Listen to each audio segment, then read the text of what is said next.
बहुत ही विशेष होता है। इस दिन माताएं अपने संतान की रक्षा और कुशलता के लिए निर्जला व्रत रखती हैं। ये व्रत बहुत ही कठिन होता है और इस व्रत के नियमों का पालन पूरे 3 दिन तक किया जाता है। जीमूतवाहन के नाम पर भी जीवित पुत्री का व्रत का नाम पड़ा है। तो आइए आपको बताते हैं कि जीमूतवाहन भगवान कौन है और उनकी कथा क्या है।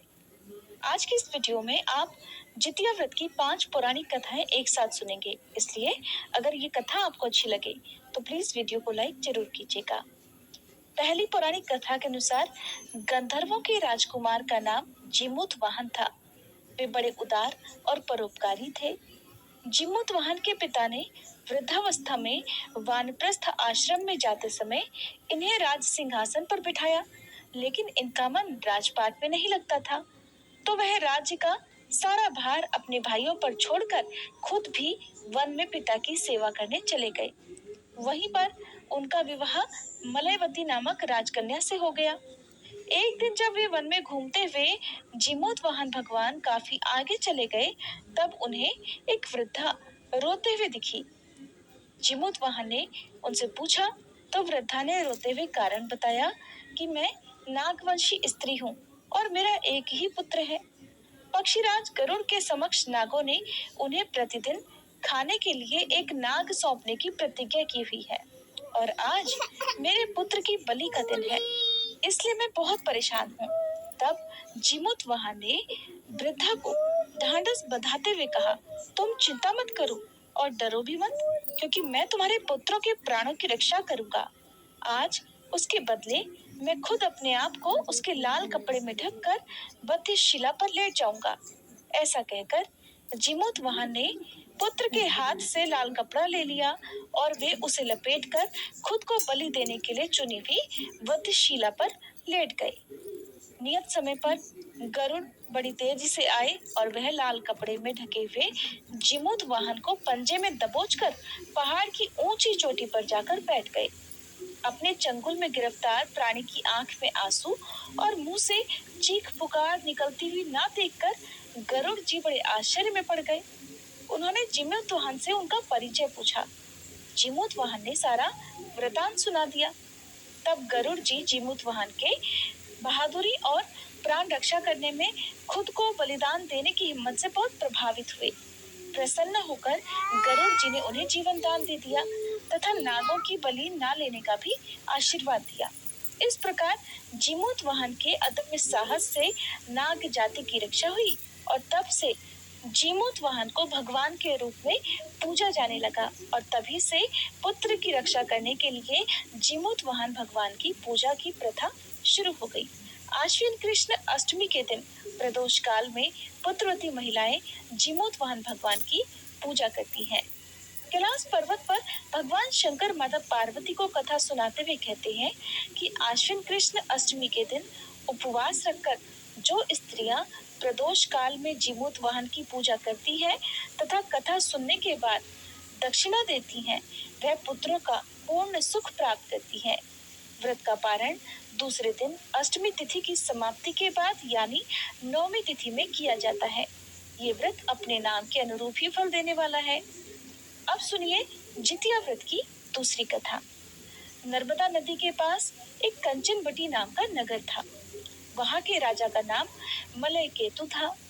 उसी नर्मदा नदी के पश्चिम ओर बालूहटा नाम की मरुभूमि थी, जिसमें एक विशाल पेड़ पर एक चील रहती थी और उसी पेड़ के नीचे एक सियारिन भी रहा करती थी।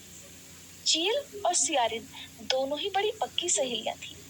कुछ महिलाओं को जितिया व्रत करते देखकर एक दिन चील और सियारिन ने भी ये व्रत करने का संकल्प ले लिया और दोनों ने ही भगवान श्री जीमूतवाहन की पूजा और व्रत करने का प्रण ले लिया। जिस दिन दोनों को व्रत रखना था, ठीक उसी दिन शहर के एक बड़े व्यापारी की मृत्यु हो गई और उनका दाह संस्कार वही मरुस्थल पर हुआ जहाँ पर वो चील और सियारिन रहती थी। मुर्दे को देखकर सियारिन को भूख लगने लगी और वह खुद को रोक नहीं पाई, जिसके कारण उसका जितिया का व्रत टूट गया। लेकिन उधर चील ने खुद पर संयम रखा और पूरी श्रद्धा और नियम से अपना व्रत पूरा किया और अगले दिन व्रत का पारण भी किया। फिर उसके बाद अगले जन्म में दोनों सहेलियों ने पुत्री के रूप में एक ब्राह्मण परिवार में जन्म लिया। उनके पिता का नाम भास्कर था।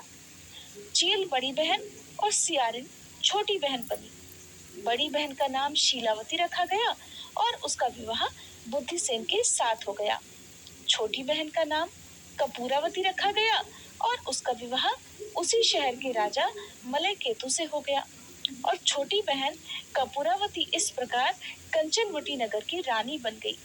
अब भगवान जिमुतवाहन के आशीर्वाद से बड़ी बहन शीलावती को 7 पुत्र हुए, लेकिन इधर कपूरावती के बच्चे जन्म लेते ही मर जाते थे। कुछ सालों के बाद शीलावती के 7 पुत्र बड़े हो गए और राजा के दरबार में कामकाज करने लगे। उन्हें देखकर कपूरावती के मन में ईर्ष्या और जलन की भावना पैदा हो गई। इस ईर्ष्या की भावना में एक बार कपूरावती ने राजा से कहकर शीलावती के 7 बेटों के सिर कटवा दिए। फिर उन 7 सिरों को साथ में बर्तन में डालकर ढक दिया और शीलावती के पास भिजवा दिया। ये सब देखकर जिमुतवाहन भगवान ने मिट्टी की सहायता से 7 भाइयों के सिर बनाए और सभी सिरों को धड़ से जोड़कर उन पर अमृत छिड़क दिया, जिसके कारण वे 7 भाई फिर से जीवित हो गए और खुशी खुशी घर लौट आए। रानी ने जो कटे सर भजवाए थे वो सब फूल बन गए। कपूरावती इधर बच्चों की मृत्यु का समाचार पाने को बड़ी बेचैन थी, लेकिन जब उसे इस बात का पता चला कि उसकी बहन के सारे बच्चे तो जीवित हैं, तब वह अपनी बड़ी बहन के घर गई और वहां सबको जीवित देखकर आश्चर्य में पड़ गई और बेहोश हो गई। जब कपूरावती को होश आया, तब उसने अपनी बड़ी बहन से सारी सच्चाई बता दी और अपनी गलती का प्रायश्चित भी किया। भगवान जिमुतवाहन की कृपा से बड़ी बहन को पूर्व जन्म की सारी बातें याद आ गई और वह अपनी छोटी बहन को उसी पेड़ के नीचे लाकर पूर्व जन्म की सारी बातें सुनाने लगी, जिसे सुनकर कपूरावती फिर बेहोश हो गई और मर गई। जब राजा को इस बात की सूचना मिली, तो उन्होंने उसी जगह पर उसी पेड़ के नीचे कपूरावती का दाह संस्कार कर दिया। अब सुनिए जितिया व्रत की एक और कथा, जो कि इस दिन जरूर सुननी चाहिए। एक बार 2 बहनें थीं, जिनका नाम था चूलिया और सियरिया। चूलिया बहुत मेहनती थी और गरीब भी थी और वह मजदूरी करके अपना और अपने बच्चों का पेट पालती थी। लेकिन सियरिया गलत आचरण वाली थी, जो हमेशा मौज और ऐश करती थी और चूलिया से जलती भी थी। हर वक्त सियरिया ये सोचा करती कि चूलिया इतना खुश कैसे रहती है। चूलिया की हंसी खुशी सियरिया से सहन नहीं हो पाती थी, जिसके कारण सियरिया चूलिया के संतानों को सताने का कई बार प्रयास कर चुकी थी और कई बार उसके बच्चों को खत्म करने की कोशिश भी कर चुकी थी। लेकिन चूलिया की तपस्या और व्रत के कारण उसके बच्चे हमेशा सुरक्षित बच जाया करते थे। एक दिन सियरिया चूलिया के सभी बच्चों को लेकर जंगल में लकड़ी चुनने के लिए लेकर गई और वहां जंगल में लकड़ियां चुनते चुनते जब बच्चे थक गए, तो थोड़ी देर के लिए सो गए। बच्चों को सोता देख सियरिया ने सभी बच्चों का सिर काट दिया और टोकरी में रखकर वापस घर आ गई और चूलिया को वह टोकरी भेंट में दे दी और कहने लगी, दीदी, मैं जंगल से आपके लिए नारियल लाई हूँ, बच्चों को खिला देना। चूलिया ने उस टोकरी को उठाकर देखा नहीं और किनारे पर रख दिया और अपने बच्चों का इंतजार करने लगी। जब शाम से रात हो गई और उसके बच्चे वापस नहीं आए, तब वह बहुत परेशान हुई और बहुत ही करुण स्वर में जोर जोर से रोने लग गई। करुणा भरी पुकार को सुनकर, उसके रोने चिल्लाने को सुनकर देवी पार्वती जी से और भगवान शंकर से रहा नहीं गया। तब देवी पार्वती जी ने महादेव जी से कहा, हे प्रभु, कोई दुखियारी बहुत रो रही है, उसके रोने में बहुत दर्द छुपा हुआ है, ये मुझसे सहन नहीं हो पा रहा। प्रभु, हमें चलकर देखना चाहिए कि कौन रो रहा है और क्यों रो रहा है। तब महादेव जी कहने लगे, देवी, ये मृत्यु लोक है और यहाँ पर ये सारी साधारण सी बात है। लेकिन पार्वती जी की हट के कारण महादेव जी को उनके सामने झुकना पड़ा और चूलिया के पास जाकर उसके रोने का कारण पूछने लगे। महादेव जी के पूछने पर चूलिया ने अपने रोने का सारा कारण विस्तार से बता दिया। शंकर जी ने जब ध्यान लगाया, तो उन्होंने चूलिया के बच्चों को जंगल में मृत पाया। ये जानकर देवी पार्वती बहुत दुखी हुई। तब उनके अनुरोध पर भगवान शंकर ने उन बच्चों को पुनर्जीवित कर दिया। बच्चे नींद से उठकर मौसी को ढूंढ रहे थे, लेकिन मौसी वहां पर थी नहीं।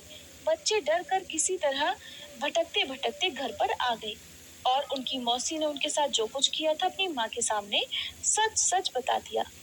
ये सब सुनकर चूलिया सियारिया के पास जाकर लड़ने लगी कि तुम मेरे बच्चों को जंगल में अकेला छोड़कर क्यों आई। दोनों बहनों में लड़ाई शुरू हो गई और ये लड़ाई 7 दिन 7 रात तक चलती रही, किंतु इस लड़ाई का कोई हल नहीं निकला।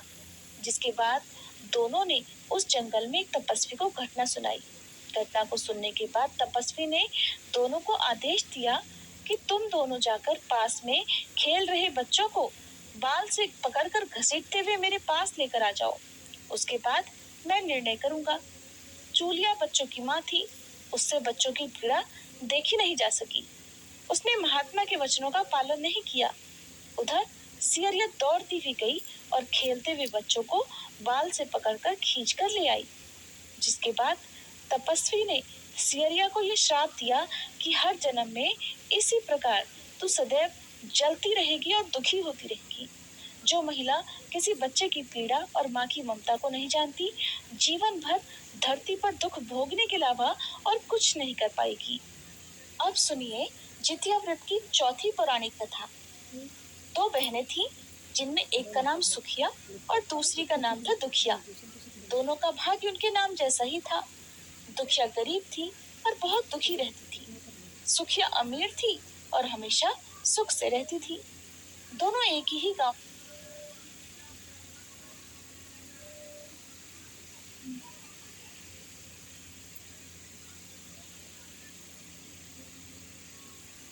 में रहा करती। दुखिया सुखिया के घर में काम करती